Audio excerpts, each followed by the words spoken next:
Hello everyone, welcome to my online classroom. और आज हम इस वीडियो में आज पढ़ेंगे क्लासिफिकेशन ऑफ रिसोर्सेज, जो आपका क्लास 10 ज्योग्राफी का चैप्टर 1 है। इसमें आपके जो इंपॉर्टेंट कंटेंट है रिसोर्सेज एंड डेवलपमेंट चैप्टर से, उसी में आपका जो मेन इंपॉर्टेंट टॉपिक है वो है आपका क्लासिफिकेशन ऑफ रिसोर्सेज। तो चलिए स्टार्ट करते हैं और देख लेते हैं कितने टाइप के आपकी रिसोर्सेज होते हैं। तो पहले जो है हमारे जो क्लासिफिकेशन ऑफ रिसोर्सेज है वो कुछ इस तरीके से पूरे टोटल 4 टाइप्स के होते हैं। ये आपसे अगर पूछा जाए टाइप्स ऑफ रिसोर्सेज या क्लासिफिकेशन ऑफ रिसोर्सेज तो आपका आंसर सेम ही रहेगा। तो यहाँ पे आपके 4 टाइप्स के होते हैं। पहला है आपका based on origin. Second type of resources which we have, it is yours based on exhaustibility. Third type आपका होता है बेस्ड ऑन ओनरशिप। और जो फोर्थ टाइप है वो है based on status of development. तो सबसे पहले जो बेस्ड ऑन ओरिजिन है वो 2 तरह के होते हैं, एक होता है बायोटिक और एक होता है अबायोटिक। तो देखिए कैसे समझेंगे उसको। बायोटिक देखिए मैंने एक ब्रैकेट में बिल्कुल एग्जांपल के थ्रू लिखा गया है। बायोटिक में लिखा है human beings, flora and fauna. ठीक है, ह्यूमन बींग्स इंसान, और फ्लोरा आपका जो फ्लावर्स होते हैं, और फाउना एनिमल लाइफ। ठीक है, तो बायोटिक मीन जो जिंदा लोग हैं। ठीक है, जिंदा जो भी चीजें हैं, जीवित हैं, वो आपकी बायोटिक हो गई। ठीक है, वो बायोटिक रिसोर्सेज हो गए। इसके बाद अबायोटिक, इसका बस अपोजिट कर दीजिए। अबायोटिक मतलब जिसमें जीवन ना हो। ठीक है, जैसे कि रॉक्स एंड मिनरल्स। तो रॉक्स और मिनरल्स भी एक तरह के रिसोर्सेज होते हैं, पर ये किस टाइप के होते हैं? ये होते हैं अबायोटिक।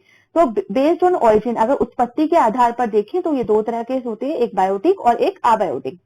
सेकेंड है हमारा बेस्ड ऑन एग्जॉस्टिबिलिटी। तो बेस्ड ऑन एग्जॉस्टिबिलिटी में हमारे 2 टाइप्स हैं इसके अंदर भी, एक है रिन्यूएबल और एक है नॉन रिन्यूएबल। ठीक है, रिन्यूएबल जैसे वाटर और फॉरेस्ट, इनको हम यूज करते रहे तो ये हमें और उपलब्ध है, क्वांटिटी वाइज देखें तो ये उपलब्ध है। पर अगर फ्यूचर में अगर इसी तरह से हम उनको बर्बाद करते रहे, सस्टेनेबल डेवलपमेंट की तरफ हमने ध्यान नहीं दिया, इनको एक न्यायपूर्ण तरीके से इसको यूज करें और साथ ही इनका कंजर्वेशन भी करें ताकि फ्यूचर जनरेशन को भी ये सारी चीजें उपलब्ध हो, ये रिसोर्सेज उपलब्ध हो, तो इतना ज्यादा हम इसको बर्बाद ना करें। तो ये जो है हमारे रिन्यूएबल रिसोर्सेज में आते हैं। इसी तरह से इसका जस्ट अपोजिट देखिए नॉन रिन्यूएबल। नॉन रिन्यूएबल वो चीजें होती हैं जिनको हम यूज करते हैं और वो चीजें खत्म हो जाती हैं। ठीक है, जो भी चीजें उनका इस्तेमाल करते हैं, इस्तेमाल करके बाद वो खत्म हो जाती हैं बहुत जल्दी। तो इसमें आपके हैं फॉसिल फ्यूल्स और मेटल्स। बट जिसे मैंने आपको बोला, जैसे अगर हमने इन चीजों का भी कंजर्वेशन नहीं किया तो एक दिन आएगा कि ये भी हमारे किसमें आ जाएंगे? नॉन रिन्यूएबल में। इसलिए सस्टेनेबल डेवलपमेंट बहुत जरूरी है, जो कि इस चैप्टर का एक इंपॉर्टेंट टॉपिक है। एक 3 मार्क्स का क्वेश्चन यहाँ से बनता है, what do you mean by sustainable development.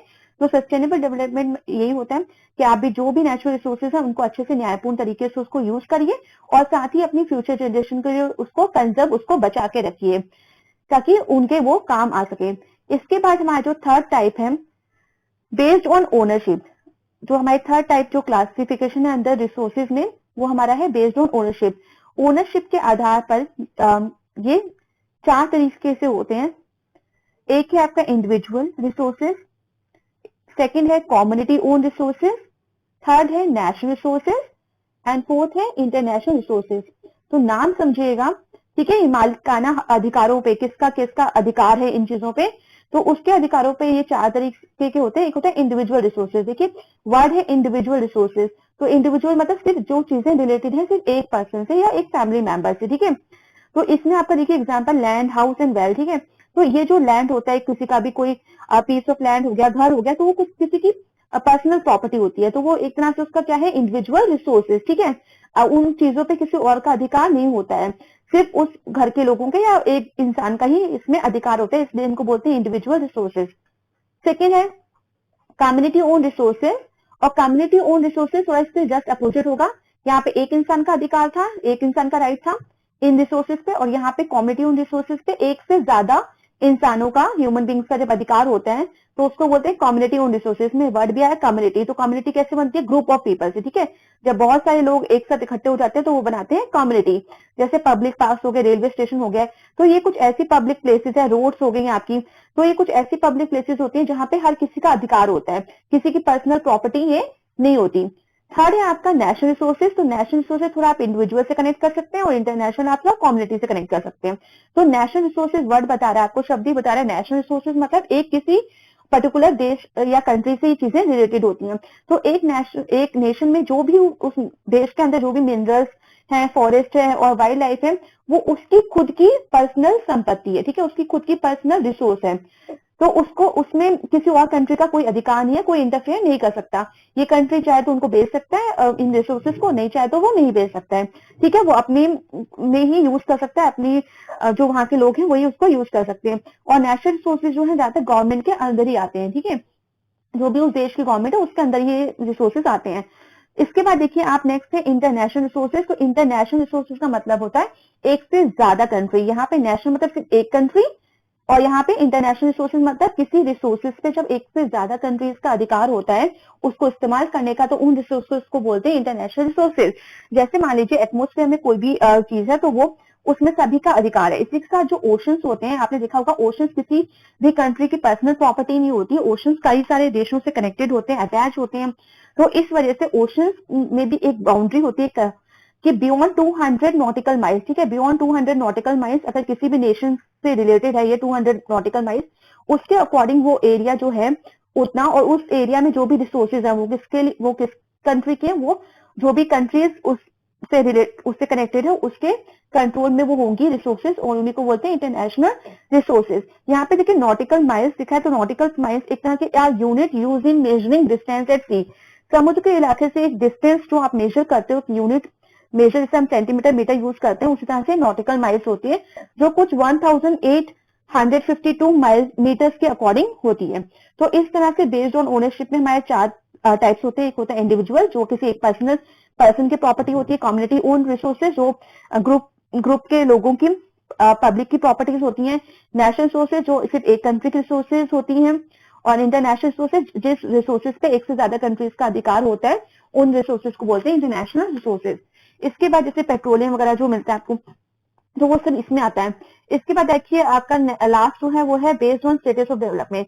Based on status of development कितनी तरह की रिसोर्सेज हैं, वो किस तरह से डेवलप हैं, क्या क्वांटिटी वाइज क्वालिटी वाइज वो उपलब्ध है, क्या वो ह्यूमन नीड्स को सेटिस्फाई कर सकते हैं, क्योंकि रिसोर्सेज का मतलब ही होता है वो चीजें जो ह्यूमन नीड्स को सेटिस्फाई कर दें, जिसकी वजह से उनका इनकम सोर्स है, जिसकी वजह से वो उनका जो लाइवलीहुड है एटलीस्ट वो अपनी बेसिक रिक्वायरमेंट्स को फुलफिल कर सकें, तो उन्हीं को हम रिसोर्सेज बोलते हैं। तो इस based on status of development में हम देखेंगे जो रिसोर्सेज है वो किस टाइप की है यहाँ पे। तो एक होती है हमारी पोटेंशियल रिसोर्सेज, सेकेंड है डेवलप रिसोर्सेज, थर्ड है स्टॉक रिजर्व स्टॉक रिसोर्सेज, और फोर्थ है हमारी रिजर्व, ठीक है। अच्छा जो रिजर्व है वो स्टॉक का ही एक पार्ट है। यहाँ पे देखिए पोटेंशियल जो है इसमें एग्जांपल में है विंड एंड सोलर एनर्जी। तो पोटेंशियल रिसोर्सेज वो रिसोर्सेज होती हैं, इसको आप इसके वर्ड के मीनिंग समझिए। पोटेंशियल इस रिसोर्सेज में पूरी पोटेंशियल होती है, पूरी क्षमता होती है कि ये ह्यूमन की जो नीड्स है और उसको फुलफिल कर सके। बट क्या होता है कि इंसानों के पास और भी कई ऑप्शन होते हैं तो वो उसको यूज ही नहीं करते हैं। जैसे मैं फॉर एग्जांपल आपको बताऊं विंड एंड सोलर एनर्जी, अगर आप इंडिया के राजस्थान गुजरात का एरिया देखें तो वहां पे विंड और सोलर एनर्जी के बहुत सारे सोर्सेज हैं, ठीक है। बट वहां पे लोग जो है इसको अभी इतना यूज करते ही नहीं है क्योंकि उनको इसकी नीड ही नहीं है, क्योंकि और भी तरह की जो अलग एनर्जीज हैं, अलग सोर्सेज है वो उपलब्ध हैं, तो वो इन चीजों पे वो गौर ही नहीं करते। इस वजह से जो रिसोर्सेज है ये यूज में नहीं आ रही हैं। इनमें बिल्कुल क्षमता है हमारी नीड्स को फुलफिल करने का, बट वही कारण है कि हम इनको यूज करना ही नहीं चाहते। तो इसका जो यूज का डिपेंड है वो डिपेंड करता है कि जो इंसान है वो उसको यूज करना चाहता है कि नहीं करना चाहता है। इसके बाद जो सेकंड है वो developed resources use depend on technology. अच्छा इनका डेवलप्ड रिसोर्सेज की बात करो तो ये क्वांटिटी वाइज और क्वालिटी वाइज अगर देखें तो इतनी उपलब्ध है कि हमारी जो ह्यूमन नीड्स है उसको सेटिस्फाई कर सकती है। बट जो इसका यूज है वो डिपेंड करता है टेक्नोलॉजी पे, ठीक है। अगर आपके पास टेक्नोलॉजी है तो आप ये रिसोर्सेज को यूज कर सकते हैं, और अगर आपके पास टेक्नोलॉजी नहीं है तो थोड़ा मुश्किल हो जाता है इन रिसोर्सेज को यूज करने के लिए। तो इसी के बेस पे अब देखिए नेक्स्ट है स्टॉक, ठीक है। स्टॉक रिसोर्सेज वो रिसोर्सेज होती है जिसमें हमारे पास टेक्नोलॉजी ही नहीं है और हम जानते ही नहीं कि how to use that technology, ठीक है। जैसे कि हाइड्रोजन एंड ऑक्सीजन H2O, तो हाइड्रोजन और जो ऑक्सीजन है ये भी बहुत अच्छे सोर्सेज है एनर्जी के, पर क्या किस चीज की कमी है, हमारे पास टेक्नोलॉजी ही नहीं है, ठीक है। जैसे मैंने यहाँ पे बोला टेक्नोलॉजी, तो due to lack of technology we don't know how to use them, हमें ये नहीं पता हम कैसे यूज करें इसको, इस वजह से ये जो रिसोर्सेज है ये इतनी ज्यादा यूज में अभी तक नहीं आ पाई हैं। बट इसमें बिल्कुल कोशिश जारी है और लोग बार बार इसको ट्राई कर एक्सपेरिमेंट करें कि किस तरह से इन चीजों को यूज कर सकें। इसके बाद देखिए लास्ट है रिजर्व, ठीक है। इसका जस्ट अपोजिट थोड़ा सा रिजर्व है, यहाँ पे हमें टेक्नोलॉजी नहीं पता और रिजर्व में क्या है, रिजर्व में हमें टेक्नोलॉजी पता है, ठीक है। टेक्नोलॉजी पता है, हमें पता है कैसे यूज करना है, पर हम कर नहीं रहे। क्यों नहीं कर रहे हम, क्योंकि हमें अपनी फ्यूचर जनरेशन के लिए कुछ चीजें बचा के रखनी है। तो रिजर्व्स में आपका देखिए example water and tidal energy, ठीक है। वाटर जैसे कि मैंने बोला आपको हाइड्रो इलेक्ट्रिसिटी, ठीक है, हाइड्रो इलेक्ट्रिसिटी बनती है, टाइडल एनर्जी बनती है, टाइड्स जो आती है ओशंस में। तो ये हमारे रिजर्व्स हैं। देखिए रिजर्व का मतलब ही होता है कुछ चीजें आप संभाल के रखो, ठीक है। रिजर्व जैसे रिजर्व बैंक ऑफ इंडिया है, तो हम कुछ पैसे वहां पे एकदम सेव रखते हैं ना, सारे बैंक से जो पैसे होते हैं। इसी तरह से हमारा यहाँ मेन मोटिव है हम कुछ चीजों को बचा के रखें, सेव रखें। और किसके लिए रखें? अपनी नेक्स्ट जनरेशन, अपनी फ्यूचर जनरेशन के लिए। तो इसमें हमें पता है किस तरह से हाइड्रो इलेक्ट्रिसिटी बनती है पानी की हेल्प से, किस तरह से टाइडल एनर्जी बनती है, हमें हमारे पास टेक्नोलॉजी है, हमें पता भी how to use them. But हम क्यों नहीं यूज कर रहे हैं इसको? क्योंकि हम वो किसके लिए सेव रख रहे हैं? अपनी फ्यूचर जनरेशन के लिए। तो इस तरह से ये पूरा का पूरा जो क्लासिफिकेशन ऑफ रिसोर्सेज था वो कंप्लीट हुआ। फिर से एक बार देख लीजिए, क्लासिफिकेशन ऑफ रिसोर्सेज में 4 टाइप्स होते हैं। एक होता है बेस्ड ऑन ऑरिजिन, नेक्स्ट है बेस्ड ऑन एग्जॉस्टिबिलिटी, थर्ड है based on ownership, and fourth we have based on status of development. In based on origin, there are 2 types. First is biotic and second is abiotic. Second, we have based on exhaustibility. Here also 2 types, renewable and non-renewable. इसके बाद देखिए based on ownership पे हमारे 4 types होते हैं, एक individual, community, national और last है आपका इंटरनेशनल रिसोर्सेज। और इसके साथ ही जो लास्ट है वो है based on status of development. इसमें भी आपके 4 टाइप्स हैं, एक है पोटेंशियल, एक है डेवलप रिसोर्सेज, थर्ड है स्टॉक रिसोर्सेज एंड फोर्थ है आपका रिजर्व। तो इस तरह से हमने पूरा कंप्लीट किया। तो thank you everyone and please like share and subscribe this channel for more updates.